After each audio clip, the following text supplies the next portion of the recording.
School Daze. I cannot tell a lie. It's 1200 XL, episode 15.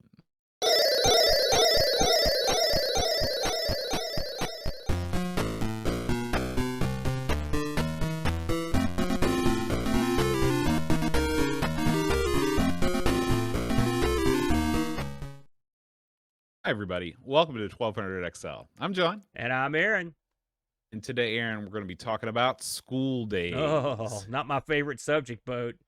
Now, Aaron, when you were in school, did you ever get in trouble and did you ever have to write lines?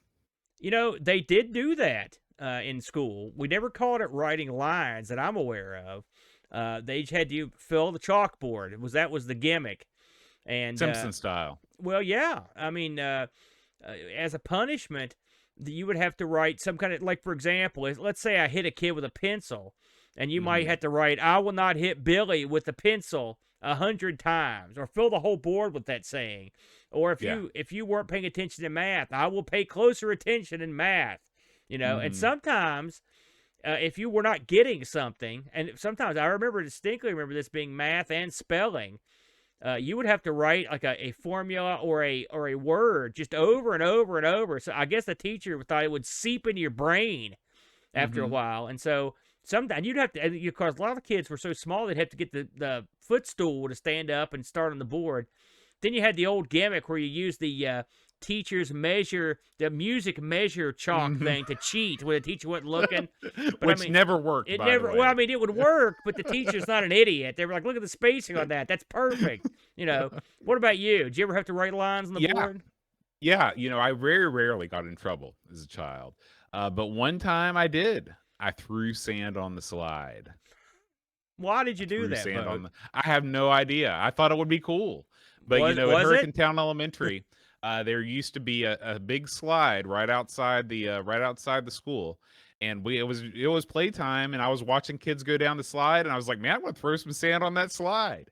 And I did, and the teacher saw me, and I had to do both sides. I will not throw sand on the slide. Now, Aaron, it may shock and amaze you, but this style of punishment has not gone away because I, in fact, direct my students to write lines all the time. Whenever you forget your instrument in band, guess what you're doing in band that day? I will bring my trombone to band tomorrow. Oh, man. Both sides. Yeah, in fact, I believe our band director used that one on us. Back in the day. I learned from the best. GS. I'm not surprised that you threw sand on the slide, being that you were going to chicken farm school out there. That's what we called that school out there. That's what practicing sowing the seeds, scattering the seed. Was going to a school that was nicknamed Chicken Farm, did that anger you when you went there? I'm sure you heard about that. No, I mean I grew, because you remember, I grew up on Chicken Farm Road. My parents live literally 1 minute walk away from where I went to elementary school. The house I grew up in. So I always grew up. Yeah, I live on Chicken Farm Road. Is there a chicken farm out there?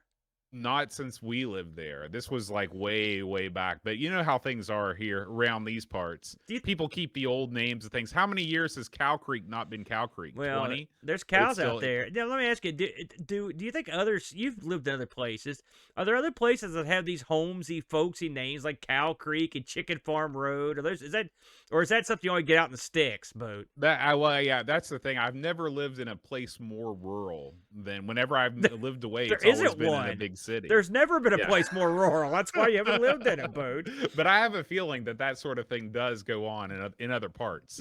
But yeah, that was it. There's just something about these eternal punishments. They'll never go out of phase. They'll never go out of vogue. You make kids write lines. It's something you can still get away with as a teacher. Yeah, you can't paddle kids no more. That's for dark. You can't paddle kids anymore. You can't throw staplers at kids. Man, that sort of thing's frowned upon. Some of my best friends felt the wrath of the paddle back in the day, and that was a real deal. That is one of the punishments in this game. You've got Mr. Wacky or Mr. Wacker is what his name is, and listen. Is that his name? That's his name. Did you ever get paddled in school? No, but my best friend did, and my best friend's mom was a teacher at the school. Oh, is this Helen's kid? No, you don't know him. Okay. But he was always under the watchful eye of Mama, like Sauron. And I think this is one of those deals where, like, listen, my kid, I'm not going to treat him any differently, and so in fact, she treated him worse. Because as an example, one time he felt He felt the paddle, and the paddle had speed. Our paddle was a big, long wooden paddle, and it had speed holes drilled into it, so you could really, whack a sucker. And they'd get the vice principal up there, and he would go to work, man. And that was a deterrent. Now, I'm not saying we should bring back paddling. I would not be happy if they did that, but it definitely worked, man. I tried not to get in trouble. When I lived in Korea, this was the thing. Corporal punishment is alive and well in Asia.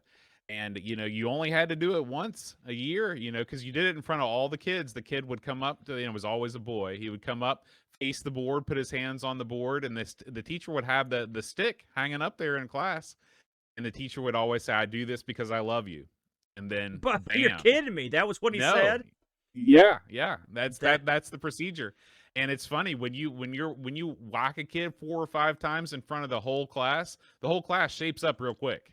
They would take our kids out in the hall and do it, but they do it right outside the door, So you'd hear it. And you heard it too. Although I will say, I never heard a kid cry. They would mostly no-sell it, but man, I've seen them get lit up, brother. I'm glad it wasn't me. I just got detention. I never felt the wrath of the paddle. Yeah. Well, Aaron, let's talk about feeling the wrath of the British school system in the 80s. Let's talk about Skool Daze. All righty, man. Bam. So Skool Daze, this is a very interesting game. It came out in 1984 and was developed and published by an outfit called Microsphere. Microsphere, based out of a place called Muswell Hill in London. I am not familiar with that, much like I'm not familiar with London very much at all. I've only been to London a couple times through my time living in the UK. But Microsphere was formed in 1982 by a husband and wife team, David and Helen Reedy, or possibly Reedy. I'm going to say Reedy. I think it was the last time we pronounced it Reedy. So go with your first. I'm going to go with that. And it is worth noting that we did cover this on one of the very, very early episodes of Our Sinclair. Talk about how these guys, David and Helen, they started out doing serious software, VisiCalc clones, but then they were like, listen, the money is in games. And so they started making games. And basically, Helen was a teacher. David was a programmer. And Helen kind of gave David some ideas on what was going on in school. David drew upon some different stories. There's a series of stories called the Just Williams stories and various comics and things to produce this game called Skool Daze. So Skool Daze was coded by David, but their family friend, there was a friend named Keith Warrington they brought on to do the graphics. And this is quite possibly the most analog team of computer programmers you've ever seen, because David would not type in, he wouldn't sort of code as he went. He would write the whole thing out in longhand, and then Helen would type it into the computer. Keith, instead of drawing the graphics on screen, he would plot everything out on graph paper. And I know that was a little bit more common, at least, but I've never heard of another programmer that wrote everything out in longhand first and then got somebody else to type it into the computer. But hey, it worked. It worked. Yeah. So, this of course was not used, it wasn't written in BASIC or anything like that. It was hand assembled Z80 machine code right into the computer. That's hardcore. That's astounding to me. Every time that's several notches above my wildest dreams of being able to do something like that.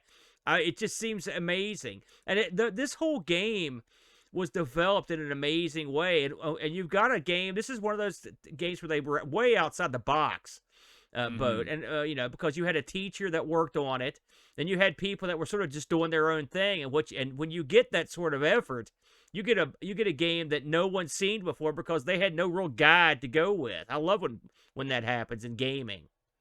Yeah, and of course this is still, such early days in gaming that you could basically make a game about whatever you wanted, and people would, one of the things I was reading in an interview with Helen Reedy in Crash magazine. This is from issue 25. And she talks about how when they were making Back to School in their earlier game Wheelie, Skool Daze, not Back to School, that she would basically, they would go to these computer fairs and all of the retailers would be there, your Boots and your WH Smiths and all these places that sold games. And they would just go from table to table and be like, yeah, we'll take 10,000 of those, And, but once the big money started to come in, and these big publishing houses and development houses started up, it was harder for these small teams to get games into those big retailers. And of course, that's where the money was getting your game into a big retailer. So these guys, Microsphere, carried on a little bit longer. They released a sequel to Skool Daze called Back to School, which we covered on our Sinclair. And then their final game was a game called Contact Sam Cruz, and this is a game that's a private eye type game. I haven't played it yet, but I have a feeling it might be coming up in a future episode. And that was their swan song. David Reedy went on to become an electrical engineer, and I'm not sure what happened to Helen. She might have returned to the classroom, but that was the end of their sort of career as programmers, as a company. So they finally went out of business in 1987. So that's the story of Microsphere. Let's talk a little bit about the game Back to School. So, Aaron, this is a game that is, Skool like you Daze. said, it's Skool Daze. Sorry, I'm gonna constantly say the Yeah, wrong thing. I should did the probably same look thing. at Yeah, I did the exact same um, thing. so Skool Daze is basically it's a school day simulation. It simulates an entire day at school, complete with a full 3-level school building. You've got teachers and you've got students, and the object of the game is that you have to break into the safe to get your report card, to change the grades of your report card. Okay. Yes. And yeah, That's and so hardcore, locking them in a safe. That's real yeah, hardcore. yeah. And so basically, so what do you have to do in this game? Well, there's a lot of things to do. And you kind of have to master all of these different arts to be able to complete this game. Okay. Now, at the very base level, you have these shields that are scattered throughout the school. And these shields look like crests. They look like different sort of like family crests. And what you have to do is you have to touch each one, either by physically touching it or hitting it with your catapult. When you touch a shield, it starts to flash. And when all the shields are flashing, you have completed sort of the first phase of the game. Okay. The second phase of the game comes by using your catapult to shoot at your teachers. Okay, so there are 3 teachers in this game. There is the headmaster, whose name is Mr. Whacker. He roams about with a cane. The aforementioned Mr. Whacker. That's right. There is Mr. Creaker, who is literally hundreds of years old, as you find out in over the course of the game. He would fit in West Virginia perfectly with that name. Oh yeah. But it has a different meaning over here. And finally, you have Mr. With-It. And Mr. With-It is kind of the cool teacher. He's a good-looking one. Yeah, he's good looking. He's young. He struts about. I'm sure he's popular with all the kids. So you've got those 3 teachers, and then you have a bunch of no-name kids, just like a regular school. Most of the kids are just no-name kids, like I was. But then you have your personality types. You've got your Einstein, who is what's referred to as the SWAT in this game, which which we would call basically a tattletale or a snitch or something like that. But Yeah. SWAT is the British English term. You've got Babyface, who is the sort of the bully. He's the babyface killer. He'll sneak up on you and punch you. And then you've got the Angel, and the Angel is the guy that will torment you with his own catapult. Okay, so you've got all of these students that are roaming about, and so on the face of it, like I said, you're trying to touch these shields to turn them all colors, right? To make them start flashing. But if that was the game, it wouldn't be much of a game. You have to actually participate in school activities in this game, Aaron. You can't just roam about the halls all day. Well, you can, but it's not going to be a very long game if you do that. Yeah. So at the bottom of the screen, every once in a while, you're going to hear a bell. A bell will chime, and then it will tell you where to go. So it might say Mr. Rocket in the exam room, or Mr. Creaker in the map room. Okay. And so you have to go to all, wherever these places are. You have to take a seat in the class and you have to listen to the lesson. Okay. Why do you have to do this? Well, if you are not compliant with school rules, you are assigned lines. Okay. And the lines can be anywhere from 300 to like 5,000 lines at a time. Okay. So if you get 10,000 lines, the game is over. You're Now, here's expelled. the, That's yeah, what you're that's. expelled. You are thrown out of school. Yeah. Okay. So you've got to sort of play by the rules here. Now, what's interesting is that this is also a score-based game. And when other students are assigned lines, you get score. So you get score by touching shields. You get score by knocking down your professors as long as they don't see you. But then you also get scored by, like, if you hit a professor or if you hit a teacher with a catapult, but they blame it on another kid, then you get the points for that. So this game teaches you how to be a delinquent, is what I'm saying. Yes, it does. Now, so you go to your lessons, you're touching the shields. Now, once you've touched all of the shields, you can start to knock down other teachers with your catapult. Okay. And you want to be discreet about this because you don't want to get lines. But when you knock down the other teachers with your catapult, they tell you a letter. They're so distraught by being hit by a catapult that they say V or R. Okay. And you have to write down those letters because each one of those letters is the code for the safe, with the exception of Mr. Creaker.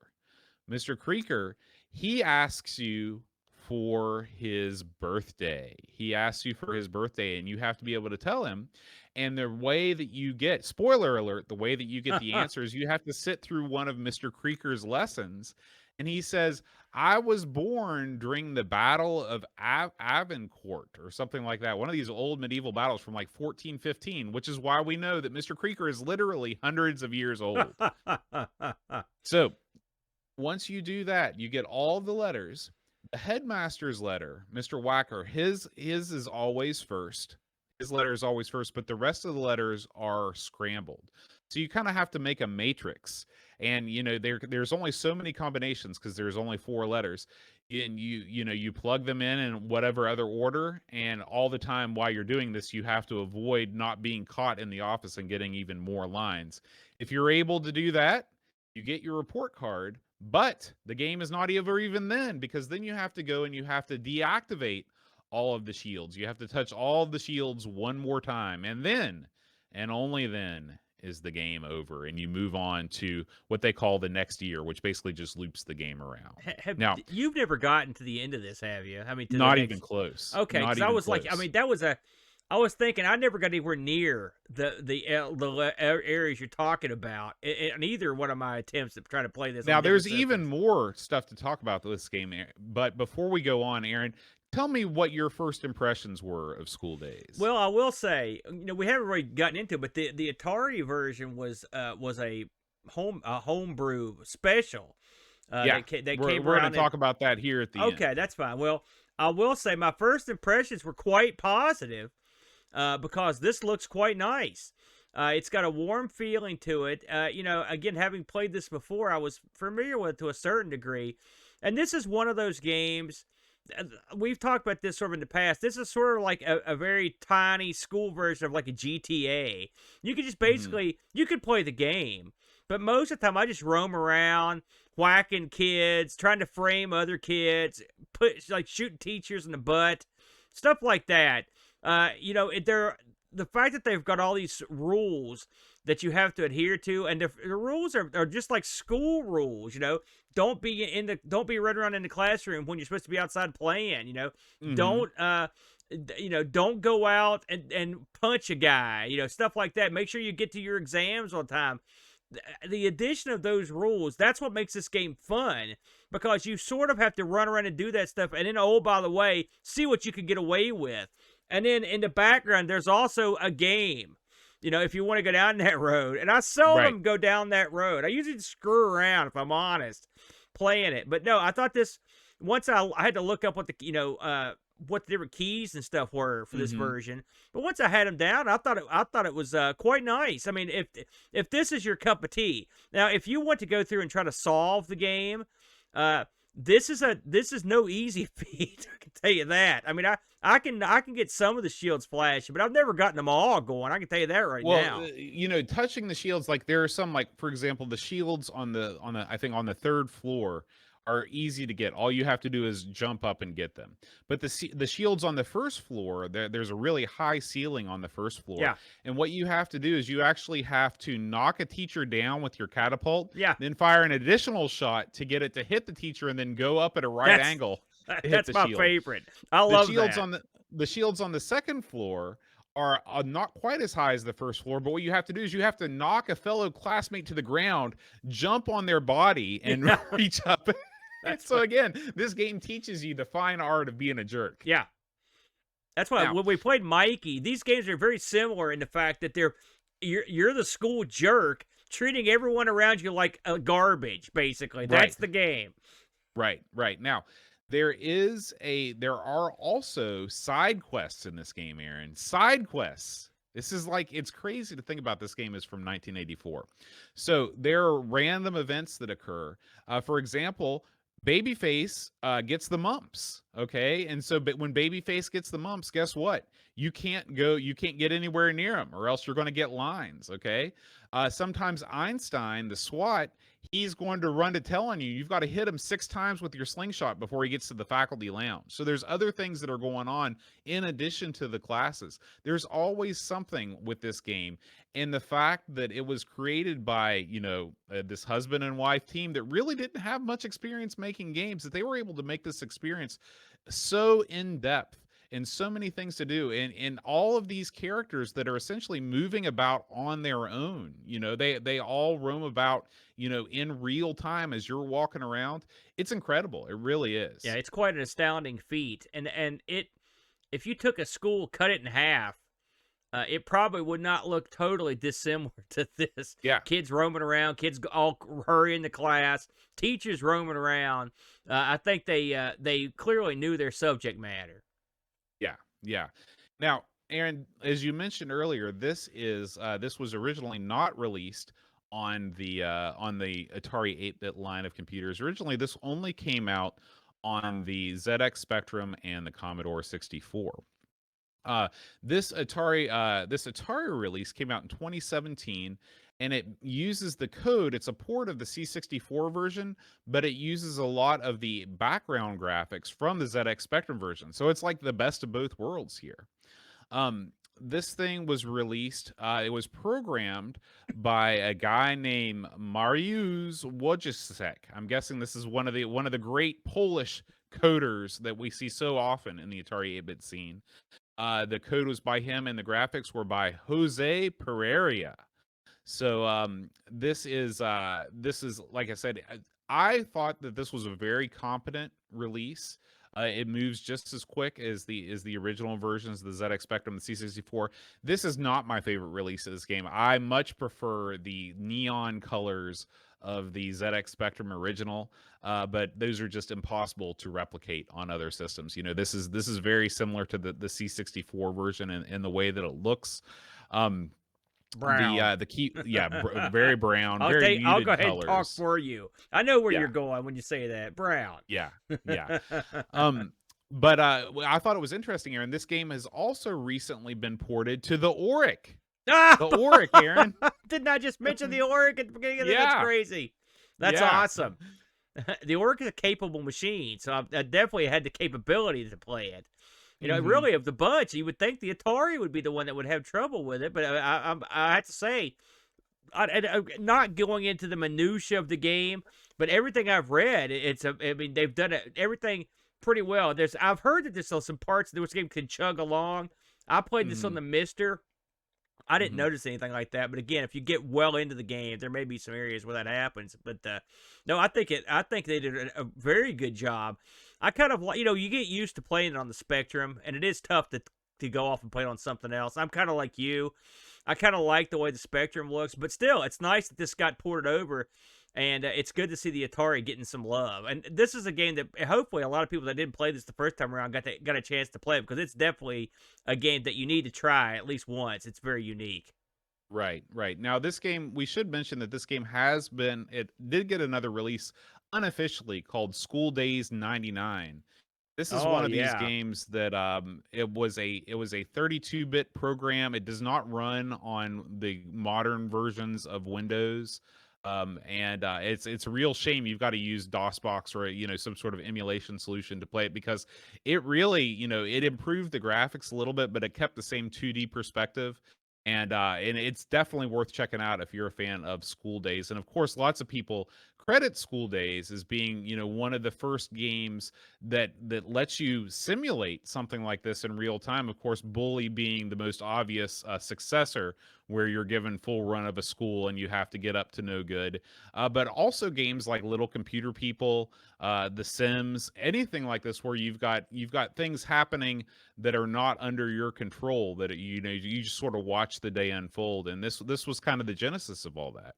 I agree. I mean, absolutely. Bully was certainly, if you could pick a game that was based on a game like this, that's got to be it. It's literally like if you took this game, moved it forward in time with a modern engine, this is what you would get.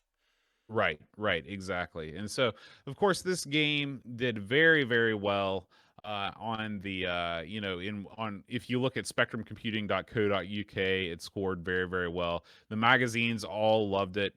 It was originally released, Aaron. The price $5.95, Yeah. £6, Aaron. Yeah. So you got your money's worth out of this game for sure. You can see how these companies went belly up because Mhm. think about the profit margins.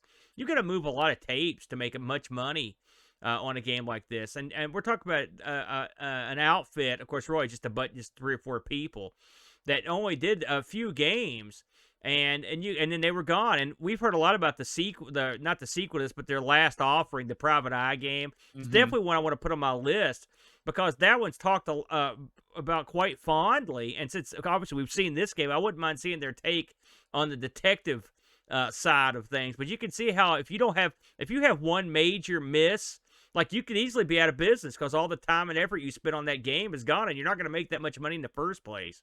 Right, right. Now, and they did cite specifically piracy being one of the big reasons why they got forced out. It was basically a combination of piracy and the fact that they didn't want to expand. They sold something like 50,000 units of School Daze, but they didn't hire any more programmers. They wanted to keep it a small, family business.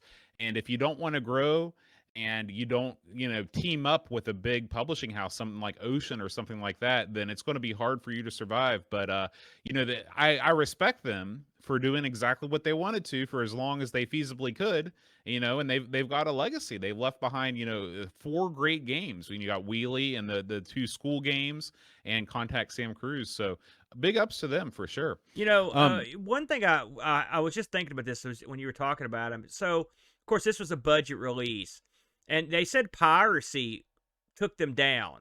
I mean, but you just said that this thing costs less than £6. I mean, it's real cheap because we didn't have that sort of budget. We didn't have a budget software. In America, we didn't get hardly any of this. And I'm thinking to myself, my God, if you can't pay $6, £6 for your game, I mean, that's even by my standards of cheapery. Because how much does a blank tape cost back in those days? Right. It's not like you're saving a bunch of money. It's crazy, man. But hey, piracy's taken down a lot of people over the years, I'm afraid. Yeah, yeah. And real time follow up from the chat. Mitzi, I didn't misspeak either earlier when I said when you catch the mumps, it's insta game over. So don't catch the mumps. Just like real life, boat. Yeah, yeah. So, Aaron, we did get one review from our Discord community this week. It comes from the one, the only, the aforementioned Mitsuyama. He says, I was surprised to see that the Atari got a port of School Daze, but when I saw it was a recent release, it made more sense. This is an excellent port. All the features are there, from renaming the characters to the tasks you need to complete to avoid getting lines, like stopping Mr. Whacker from finding the pea shooter, etc. There is some slowdown when there are lots of characters on the screen, but this also happens in other versions of the game that I've played, and so is not unique to the Atari. I've always found this a tough game to complete. It's difficult to avoid getting lines, and they quickly add up to over 10,000 for a game over, or you catch bumps, which is an instant game over. However, when I was a kid, I found just being able to run around the school causing chaos to be lots of fun. So absolutely, I agree concurrently with you, Mitsuyama. And of course, this being a recent release, there is no eBay action to speak of. I will say, if you are interested in checking out the development notes, the source code for this has been released by the coder who goes by the name of Marius ZW on Atari Age. If you just search Skool Daze Atari 8-bit, the Atari Age thread where this is released will pop up, and you can read Yeah. all about the development and everything like that. It is worth checking out. And like I said, if you have not played the ZX Spectrum or the C64 original of this, which I'm guessing a lot of our American listeners have not, you really owe it to yourself to play this, because this is one of the most original games on any of the 8-bit computers. Yeah, and you could also, if you to make it easier for you, you can go to Indie Retro News and search from there, and they have links to the area where you can download it as well. Cool. All right, Aaron. So that's going to wrap up Skool Daze this week. If you enjoy 1200XL and would like to support the show, you can head on over to patreon.com/1200XL. We would appreciate that. And of course, Aaron, we've got to talk about the next episode of the next installment of 1200XL. We've implemented it within our Discord community, a game selection committee, the 1200XL game selection committee. They have voted, Aaron, on lots of games were nominated. They have voted, and next month's game is going to be Star Trek. Yes. I love Star Trek. Is that the arcade version? Because there's probably about 300 Star Trek games. No idea which Star Trek it is, but gosh darn it, we're gonna be playing some Trek for the next episode of 1200XL. You know, me and Boat are both big Trek guys, so we're down with that for show. Yeah, and we appreciate David Z for nominating that for the game selection committee, and we also appreciate David Z being the chair. So he did it all. He did it all this episode. Good job, Dave. All right, Aaron, that's going to wrap up this episode of 1200XL. So there's only one more thing to say, and that is make sure you play your Atari today.